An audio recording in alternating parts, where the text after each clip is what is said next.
and that's how God brought you in. What Paul says to them in these 3 chapters, chapters 9, 10, 11 of Romans, is that you've completely misunderstood, particularly Israel, what God promised of old. What he told them was, when I met with you at Sinai and I gave you the Torah through Moses, what I gave you was a call. It was a divine calling on your life to actually carry the torch to humanity on how to be saved.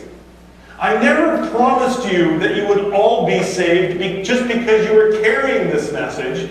I just promised you that I would give you the message of the Torah to carry to all of humanity. And Israel confused that and believed somehow that because they possessed the Torah, the first 5 books of the Old Testament in particular, and then because they attempted very, very diligently to keep the 613 commandments in the Torah, that they were somehow good with God and God was good with them. When God told them it was never supposed to be like that. I didn't give you Torah so that you could just rely on it to give you life. I'm the one that gives life. And the words of Torah were only there to point back to me, and in particularly my Messiah, my Son. So they've confused the Israel with the Israel. There's the Israel chosen by God to carry the torch, and the Israel, now the renewed Israel, which is anybody that's a child of Abraham by faith, of which we now, a group of pagan Gentiles, minus Chris Kelso, our loving Jew, belong now. We are the renewed Israel, along with any Jewish person that has placed their faith in Jesus. Paul's comment is God absolutely has been righteous. He has been faithful. He has kept his word. He put his covenant family back together again. And it's all by faith that he gave us this life. And then Paul in chapter 11 goes on to finish this massive 11 chapter section and this really tough section in chapters 9 through 11 by asking 2 questions. And he'll close it out with these 2 questions. And then next week, Jeremy Mann will come and give a message on chapter 12, verses 1 and 2, that hopefully will blow your socks off. I know it will. It's chapter 12 through 16 are Paul turning to the church and saying, now what do we do with this? How are we supposed to look with one another relationally, given what God has done to fix the world, and given how faithful he has been to what he promised? Next week we'll kick that off. It's a super important passage that we will be referring to until Easter Sunday, by the way. The 2 questions Paul closes this whole massive section with in chapter 11. The first one is in verse 1, where he asks this: has God then forsaken his people, meaning Israel? Has God just kind of turned his back on them? And what is Paul's answer? Paul says, look at me. I'm the answer to that question. I am as Jewish as it gets, Paul says. He's not only the Pharisee of all Pharisees, he's trained by one of probably the top 3 rabbis to ever live, excluding Jesus, in Gamaliel. He's of the tribe of Benjamin. You cannot get any more Jewish than Paul is. And Paul says, I turn to Jesus and place my faith in him. I am saved. I am testimony that God is not done with Israel. So absolutely he is not. Paul then asks a second question in verse 11. Okay, then granted that ethnic Israel has stumbled, ethnic Israel has not believed in Messiah over and over and over. There are a few of us that have, a remnant, by the way, but most have not. Is it permanent then? Is God just done with Israel? And what Paul does is he gives 3 answers at the second half of chapter 11 to close this section out. His first answer that we looked at 2 weeks ago is in verses 11 through 16. And what he says is this: what happened to ethnic Israel when they didn't believe? What happened? So Jesus resurrects. Most of Israel rejects him. So what does God do with this plan that gets killed, if you will? What does he do? He takes this and he moves the message over to the Gentiles. And in mass, Gentiles start falling in love with Jesus and placing their faith. You and I are sitting in these chairs, minus me because I'm the only one standing, right now, because God applied judo to the unbelief of Israel and flipped it back to us and said, please come into my family. We are saved in part because God took the horrendous rejection of his own ethnic people, Israel, and judoed it into you and I believing. Now, that may not be a direct correlation to you, but I assure you that is what God has done, and that's what Paul's answer is. And then God took our belief and he pointed it back to the ethnic Jews that were believing, and he said, doesn't that bother you just a little bit? These are a bunch of pagans that never even thought about God. By the way, that is you and I. We stumbled into this thing. Doesn't it bother you that they know my Messiah and you don't? So that some of them would become jealous and they would turn to God. So God took this very negative thing of Israel rejecting God and spun it into two great positives. The Gentiles believing en masse and the Jews becoming jealous and starting to believe as well. Paul will now give his second two answers to this question. Is God done with Israel? And I'm going to move rapidly, more rapidly than normal even. I'm maybe going to kind of skip over sections. I probably ripped out 20% of my sermon on Monday morning because I want to finish in a particular way since it's such a pinnacle time. Here's Paul's second answer. His second answer is in Romans chapter 11. And by the way, if you don't have Bibles, there are Bibles in the chairs around you. In verses 17 through 24, he paints this picture of a tree, an olive tree. And what Paul says is, the Jews didn't believe. And the ones that didn't believe, so all the Jews are like branches hanging off the grand olive tree. And so what does God do? Some of the branches are dead, he says. You have branches that are alive hanging off the olive tree. Those are the believing ethnic Jews. But then you've got a bunch of dead branches, and they don't believe. So what does God do? He cuts them off. He says, I can't have a dead branch hanging on an olive tree that's not producing. So these are the unbelieving Jews. And he says, well, you don't want to be in relationship with me. I don't want to force myself on you because God is a gracious God. He would never force himself on anybody. So he says, fine, then you don't belong on the tree. And then what Paul's going to say in these verses, I'm cheating and giving you the answer before we read it. He takes a bunch of wild shoots or olive shoots and he grafts them, not yet Tim, he grafts them onto the olive tree so you have natural branches that believe and you have these wild shoot ones, the Gentiles, and he grafts them on. This is what God is doing. Paul's whole goal in painting this second answer is that he wants you and I, the Gentiles, to not ever forget how far away we were and how fortunate we are to be a part of this covenant family. We are not the chosen people of Israel. We are not the natural branches. We are the pagans. We are the wild shoots that were disobedient and wanted nothing to do with God, weren't even pursuing him, and yet God brings us into his family. And Paul's answer is, don't get arrogant there. Don't think like you're the it of the it, because we really aren't the it of the it in that sense. So as we read this, I want you to know ahead of time, so as we read these couple of verses, it'll make more sense. Clearly, the olive tree stands for the people of God that have faith. Everybody from Abraham till now that believes. Those are the branches that are attached.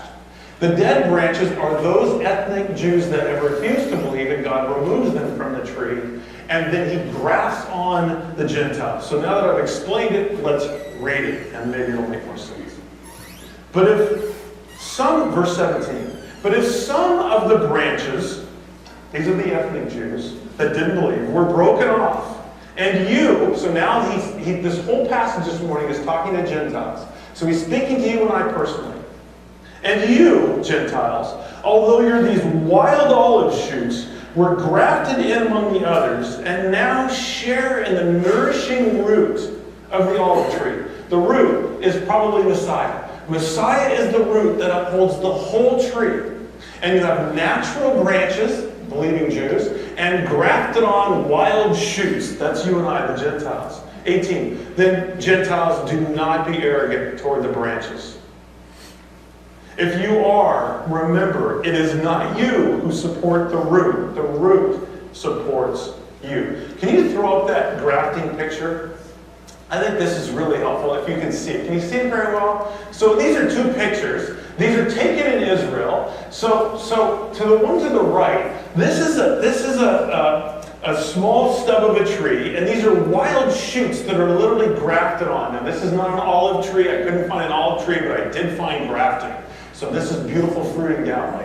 And what you should see is the care that has to go on. See, a natural branch needs none of this. What does a natural branch do? It just sprouts out, throws leaves out. It's part of the root. It's the natural part of the root. That's what the ethnic Jews are. You and I, we're these just wild shoots, by the way. Disobedient wild shoots. And look at the care God has given to make us a part of what we really weren't a part of. All of that so Paul can say to us, never forget what God has done for you, Gentiles. And even worse, don't look at the unbelieving Jews with your nose up high and say, God, what's with you people? Like, why don't you believe in Messiah? I believe in Messiah. Or as if we're in better company now with God, the Gentiles, than a Jewish person that doesn't believe. They're far, far from the truth. He wants us to remember not only our place, but what the Jews' place in the saving plan of history are. We were not the chosen people with this divine call in our life. They were. And we were pagans, and we weren't even looking for this. And we stumbled into it. Now, he has this weird statement, and I want to just take 2-3 minutes and highlight it. You can go back to the slides now, Tim, thank you. He has this statement of cutting off. And it's a weird statement. And I liken this if somebody dropped you into the Grand Canyon and kept a blindfold on you, and they put you in front of one rock, and then they said, open your eyes. And you had no idea where you were, and you can't look up, and you're staring at one rock, and you look at this rock, and you come to all these crazy conclusions about where you are in this rock. You have no idea. And that's what happens when people read verses like this. It cuts off these branches. Really what you need to do is know Romans, and this is why we've been studying it so succinctly. You need to start at the top of the canyon and look and see, so that you don't stare so long at one pebble and you realize you'll miss at that point the whole thing by staring at this one small pebble, if you will. This cutting off thing, this is not about like, well, you were saved and then you sinned and all of a sudden he's cut you off. So like there were Jews and they believed in God and they were saved and then now they're not saved. Salvation, this isn't even about salvation from that perspective. This is about faith. This is about whether you have placed your faith at one point in time in God, and particularly in Messiah, or if you haven't. This is about people groups. This is about the Jews and the Gentiles, and whether they have placed their faith in Messiah. And if you don't, then you are not part of the tree. If you say, Jesus, I want no part in you, if you're here this morning and you don't know what to do with Jesus, you're still struggling with that, that's totally cool. But here's the deal. You're not attached to the tree. You have decided, and that's all right, to not be attached to the tree. So you are not a part of the root of Messiah. That's what this is about. I think what Paul is saying is the Jews are God's chosen people to carry this message forward about who God is and how to be in relationship with Him. But then most refused to believe God. And instead, they decided to find their life outside of a relationship with God. They decided to find it in Torah. So what does God do? He judges the branch.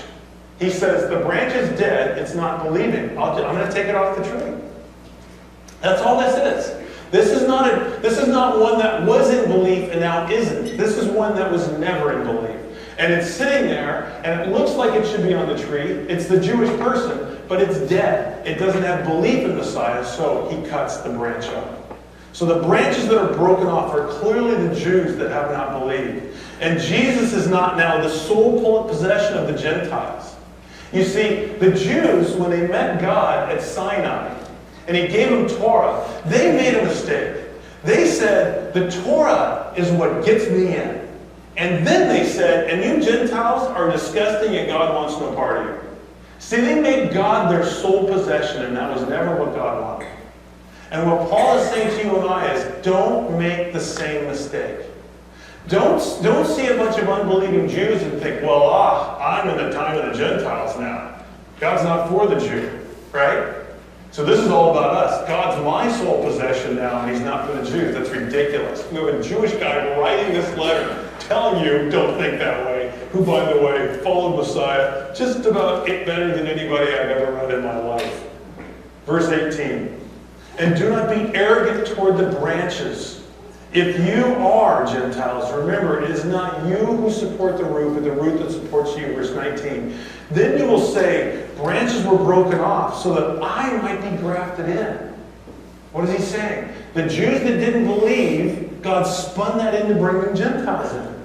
That is true. They were broken off, those Jews that didn't believe, because of their unbelief.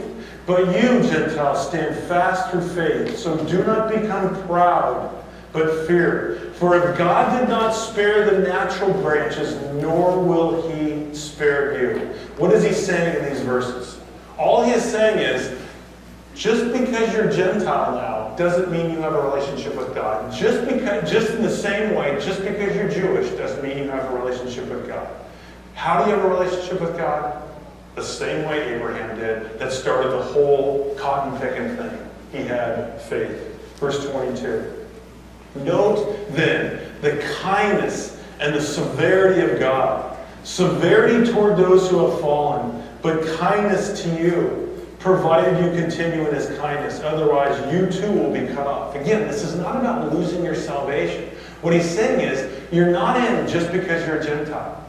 So don't pick this book up and don't read this letter, Gentiles, and think that you have a relationship with God because you're Gentile. You don't. You have a relationship with God the way Abraham did. You place your faith in Jesus. And even they, verse 23, if they do not continue in their unbelief, will be grafted in, for God has the power to graft the Jews in again, too. God can take a wild shoot that's pagan and graft it onto the root of Jesus. And he can take a broken off branch, the natural branch, a Jew that doesn't believe, and graft that back on to the natural branches. He can do either one.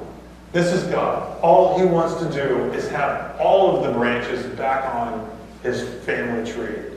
Verse 24. But if you were cut from what for if you were cut from what is by nature a wild olive tree, and grafted contrary to nature into a cultivated olive tree, how much more will the natural branches, the ones that didn't believe, be grafted back into their own tree? Paul then takes this thing and he says, look, there's two attributes of God you have to see here. There's the kindness of God, who works so hard. He takes all these negatives and turns them into a positive, right? He spins the unbelief of the Jews into Gentiles coming to faith, and then jealousy of the Jews and them coming to faith. He does all of those things, but don't miss his severity. God will cut branches off that want nothing to do with them after a period of time. Our takeaway on the first answer that we looked at 2 weeks ago, you'll remember this, when he talked about that double positive, was that God takes dead plans and resurrects them. Do you remember this discussion we had? God takes that which dies and gives life to it. God comes up with a plan, and they kill his son, and he resurrects the plan. This is what God does. I think the takeaway from this one, especially for us Gentiles, because we're the target of this, is we can never lose sight of what God has done for us. We can never not feel privileged. We should not have to sit next to Chris, our Jewish brother, or Ellen Goldsmith, our dear Jewish friend that comes and teaches here. Just because we're next to them, and we should feel that amazing privilege, we shouldn't have to have them here. We should feel it to our toes. We are more than saved. We are more than even in the family of God if we've placed our faith in Jesus. We are that which we were not. We are considered belonging to that which wasn't even natural for us to belong to. We are attached now. We are grafted to the root of Jesus. His third answer that I will really go through quickly is in 25 through 32. And in this one, he's going to kind of go back to the first answer again and say this mystery of the Gentiles and what he's done, this mystery of the hardening of Israel has been for the good of all. You remember what he said about this hardening. Israel is like Pharaoh. They didn't believe, they wouldn't believe, they refused to believe over and over. They reject Messiah, they reject Messiah, they reject Messiah. So what does God do? They were hardened towards God. So God adds on hardening. And this hardening is not, first of all, creating something out of something that is not. There is already a hard heart towards God. So what does God do in the partial hardening? He says, rather than immediately saw the branch off, rather than apply immediate judgment, which is my direct ability, I will hold back my judgment. This is the partial hardening of Pharaoh. This is the partial hardening of Israel. They refuse to believe they're hardened. He holds back his judgment. He is creating time and space until the fullness of the Gentiles, when all of the Gentiles that can believe will, and until the fullness of the Jews, when all of the Jews that can be saved will be saved, and then will be saved in mass at one point in history. This is what Paul will say. Verse 25. Lest you be wise in your own sight, Gentiles. I want you to understand this great mystery of the hardening of the brothers. A partial hardening that's come upon Israel until the fullness of the Gentiles has come in. Exactly what we just said. And in this way, all Israel will be saved. As it is written, he will banish ungodliness from Jacob, and this will be my covenant with them when I take away their sins. Verse 28. As regards the gospel, they are enemies of God for your sake. So he's talking to the Gentiles. As regards to the gospel, the Jews that don't believe, he says, they're enemies of God for your sake. Meaning he took their unbelief and he caused belief with you. But as regards election, never forget, they are the beloved for the sake of their forefathers. They are privileged people. They are the chosen people. If you stand with a Jewish person that doesn't believe in Messiah, you are in grand company and you should feel it every time. For the gifts and the calling of God, meaning when he called them in Exodus 19 at the foot of Mount Sinai, are irrevocable. For just as you, Gentiles, were at one time disobedient to God, remember, you wanted nothing to do with God, but now you've received mercy because of their disobedience. So they too now have been disobedient in order that by the mercy shown to you, they also might now receive mercy. Again, he says, one more time, the Jews don't believe, I spin it into something beautiful, and the Gentiles believe, and then I take that and I spin it into something beautiful, make the Jews jealous, and they believe. Verse 32, for God has consigned all to disobedience, that he may have mercy on all. This is God's grand goal. This is God's grand target, to bring his family back together again. And then Paul stops. His argument is done. He takes God off the witness stand. He has answered these two questions. How has God fixed life? One life at a time. Has God kept his promises? Are you kidding me? He stepped in where Israel refused to step in. And then after they killed his son, he resurrected them. And then after they didn't believe in him, he spun that into Gentiles believing and made the Jews jealous and brought them back.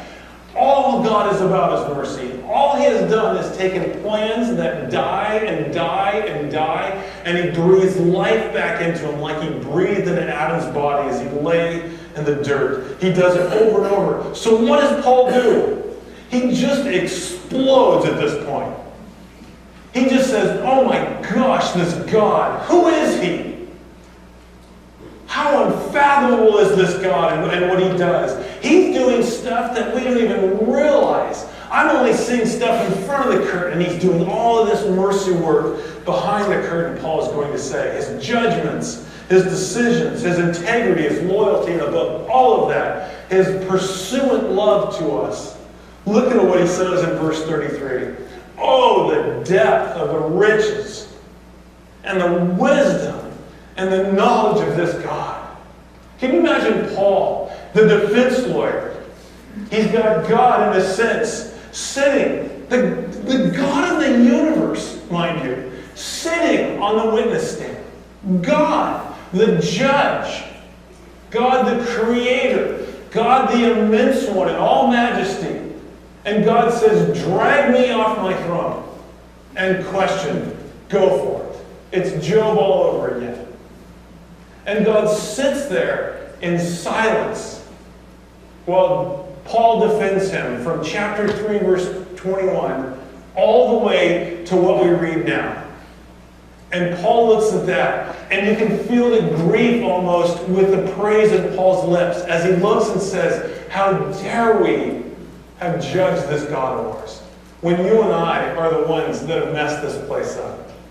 Oh, the depth of the riches and the wisdom and the knowledge of God. Oh, how unsearchable are his judgments.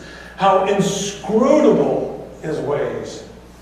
For who has known the mind of the Lord, and who has been his counselor? Or who has given a gift to him that he might be repaid? For from him, and through him, and to him are all things. To him be the glory forever. Amen. Paul finishes, amen, by quoting two of the hardest books in the Bible.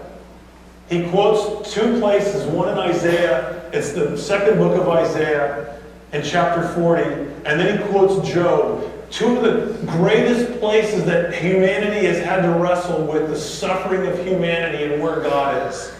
And he grabs those two places of all places and he throws them in here to end with. This passage in Isaiah, the question is, who has known the mind of God? Paul is like Isaiah saying, oh my gosh, we judge God. We sit around questioning God all the time, and we don't even know what he's doing or what is on his mind. And yet we assume it's so, even though we can't see it. And he quotes Job chapter 41, that God is in nobody's debt. We simply are to stand before God in awe. God owes us nothing, including, and I hope you hear this, an explanation. Now, don't take that too far, because here's the amazing thing about God. The immense one will come off his throne and dare to sit in a chair and let an idiot like me, with no perspective, poke at him all the time. Right? Just bear with me for a second. I know you're having trouble with relating with me. Where are you? Why haven't you fixed this? Why didn't you do it this way? This is what God does. He allows us to question him. And what Paul says at the end of this is, that's totally okay, just realize you have no right to do it. And now, go ahead and do it, because God is so strong, has so much personal ego, if you will, strength ego, that he says, it's not like you're going to rattle me with your questions. I want to close with one question. And it's really a question that I want to ask in a string of ways that will really kind of do a back check on these 11 chapters. And the question is this: how does God take? How does God, for example, and we'll look at this 8, 9, 10 ways. How does God take a plan that he gives to Abraham to save the world through Israel? Remember, this is what he said. Abraham, I got a plan. The three of us, the Father, the Son, and the Spirit, we huddled up. We came up with a plan. You all screwed the place up. We're going to fix it. Here's how we're going to fix it. We're going to fix this through a nation that is not a nation. And you're the start, Abraham. So I'm going to make you into a Jew. You don't even know what the word is yet. In fact, that won't even come up for 2 generations. When Jacob comes along, your grandson, I'm going to create a people, and they're going to save the world. And then that people group, for 1,500 years, refuses to carry God's message to save the world. 1,500 years. How does God take a plan to save the world through Israel when Israel refuses to do it? You know what he does? He births one of his own. in the Trinity, his Son. He births his Son through a virgin girl, and I'll say it that way, so that he is an Israelite, and then through his Son saves the world. This is what God does.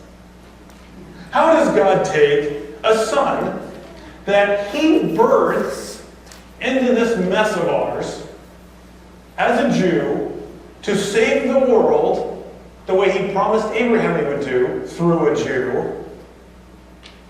How does he then take that son who is then killed on a cross and no longer can do with it, and then spin that into the salvation of every single person in this room that's given their life to Jesus? He does it by resurrecting his Son.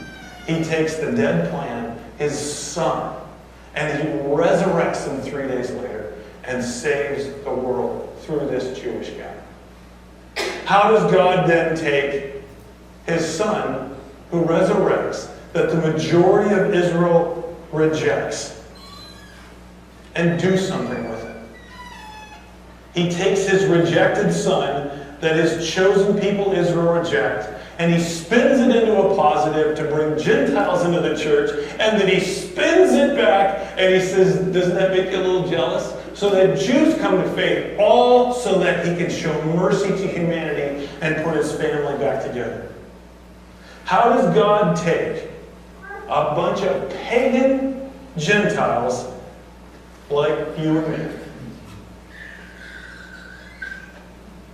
that never even remotely sought after him? We were not Jewish. We didn't wake up our first day of birth and have the Torah written to us. We weren't brought to the temple. We didn't do the festivals. We haven't done the sacrifices. We did nothing that the Jewish people did.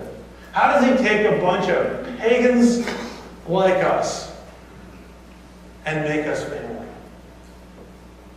By not waiting for us to meet him halfway, but coming the whole distance to us and simply saying to us, just turn to me in faith and you will be at my table for eternity. How does he take this guy right here, just obstinate, grouchy, selfish, quite arrogant at times, pretty sure that I'm mostly right when I'm having a conversation? How does he take this and work with this? How does he take this that he hopes and expects will live well when he knows what I'm like? You know what he does? This is crazy. He says, when I birth my son, he's going to fulfill all of the Torah, and he's never going to make a mistake. And then Doug, after he's killed and resurrects, he's going to take this pile of obedience, and when you turn to him in faith, he's just going to hand this to you. He's not going to piece it out to you. He's not going to put a carrot and say, Doug, every day you got to wake up, do the right thing. None of that. He's going to literally dump on Doug, the selfish dude, Mr. Grouchy, the obedience of Jesus, so that every day when I wake up, I can actually look God in the eye and feel comfortable and say, I have already obeyed you before I took a step out of my bed. Therefore, there's no pressure on me. Therefore, I feel free to actually walk with you right now and actually do the things you want me to do because there's no pressure on me because it was all on your Son. How does God take our constant questioning? How does God watch humanity destroy his art piece and then have the audacity to turn back to him and say, where are you now? Right? Where are you now? He takes this piece of pottery and he just works it and works it and works it. This is a terrible story, but I love it. Here's the first time I saw my bride, and wow, was she captivating, but it took a whole another year and a half before I actually kind of was introduced to her. I had this friend, she was a junior, I was a sophomore, and she was great at art, and she was in this class with this buddy of mine. This buddy of mine, of course, you're sophomores, and all you're thinking about is cute girls and football. So he says, dude, you gotta come meet this girl. You gotta see this girl. I really, okay. I'll go with it. So we go in there, and Linda's making a pig. She's just been working on this pottery pig, and she's just working this thing and working this thing. My stupid friend, I'm no longer friends with him, by the way. He goes, wow, that's really neat. He picks it up, he goes, bam, bam! And he smashes the snout, and he smashes the feet, just destroys this thing, right? This art piece. This is the picture of all of us. God just works his humanity, and then we come along and just go, wham, wham, right? Let me just hurt you and stab you and do yucky stuff to you and be selfish to you, and we do all that. And then we look at God and we go, boy, what kind of job you're doing. How does God take this constant question, where are you? Why didn't you fix this? Why didn't you do it the way I wanted? My kids aren't looking the way I thought. My husband, can't you work with him? This isn't the perfect job. Shouldn't you have done better? And honestly, people, you are so lucky I'm not him. You wouldn't be alive right now. This is our God. How does God take a broken world and fix it? One precious soul at a time. I am your testimony. You are your testimony. I had a gaggle of people come up to me after the message to process it. And I had so many people last week say, Doug, I'm surrounded by people, mostly non-believers, but I'm surrounded by people who have no hope right now. The world is just so bad right now. The Middle East, good grief. Paris is blowing up and Canada's doing, when you have terrorism in Paris and Canada, life's not good. And they just have no hope. You're the answer. You are actually the answer.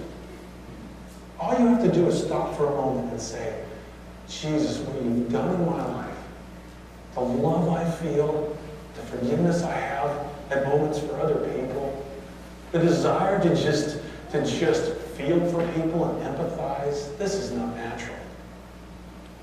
Thank you. How does God put this? How does he take a world problem, one world at a time, and he fixes it? He takes his son, his noble son, who originated it all, who breathed life into being in Genesis. It is Jesus who came into the formless world in the Trinity. It is Jesus who worked the clay. Not the Father or the Spirit. No disparaging comment, by the way. They decide who does what. It is Jesus who originated it, and then watched his masterpiece be destroyed. And that noble son who fulfilled all the obedience of life on behalf of all of us, who then was killed and rejected and resurrected and rejected still, he sits next to his Father to the right hand. And we read this months ago. And the Father removes his crown and he places it on his son. And he says, you built it. You are the noble one to fix it. You and I are in royal company by doing one thing, saying yes to God. One thing. And the crown king has moved and is moving. Let's pray. Jesus, we drop before your magnificence.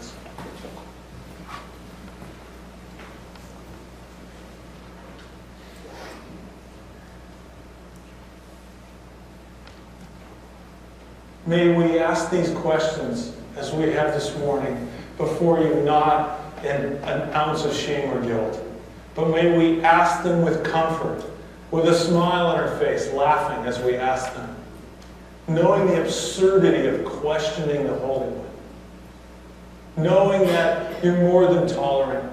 You have the love of a father looking at his sons and daughters saying, thank you for trusting me enough to ask me even the ridiculous. May we feel the freedom of what it means to be full heirs in your family. May we feel the overwhelming privilege that we should not be here. May we hear the sound of your gavel before Satan saying, enough, go away. These are my sons and daughters, holy and pure, washed by the blood of my noble Son, the crowned King who sits at his feet. Father, as we enter this time of worship, time of communion, just overwhelm our soul so it hits our face.